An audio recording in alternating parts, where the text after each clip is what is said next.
All right, today we're going to look at the difference between a square jab and a lead or a square cross. Plus, we're going to go into mechanics and footwork for each. Now, first up is a square jab, and you guessed it. I call it a square jab because you start square. Note, my head and weight's over my lead foot. My hips are squared to my opponent. All right, now let's focus in on my footwork. Since my head and weight is over this lead foot, I could do a rear foot step up. And from here, I could push off this rear foot, lift this lead while folding out my arm horizontally. An important note is how I define a jab. A jab to me is when I'm folding out this arm horizontally or rolling out my arm. And a good visual would be the speed bag. Think your head and weight's over your lead foot and you're rolling or folding it out, meaning you're not turning it over. And that's a little foreshadowing.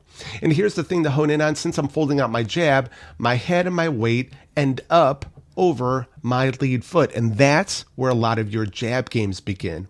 And to emphasize this point, a jab to the body would leave your head over your lead foot. Now, I don't use this type of jab, but it's definitely an option. So head's over that lead foot and head is over that lead foot.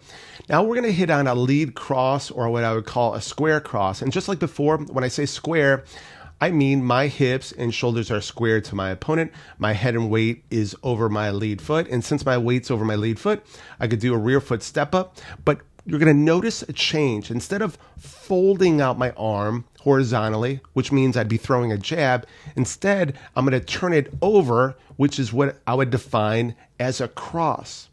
And let's go ahead and see that again. My head and my weight's over my lead foot. I'm going to do that rear foot step up and turn over my arm, which rotates my shoulder and puts my head towards my rear foot, which means I would not have access to my lead foot jab games. And go ahead and drive that point home. I'm going to go ahead and throw a cross to the body.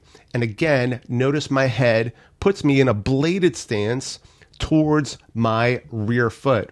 We'll see that again, and again.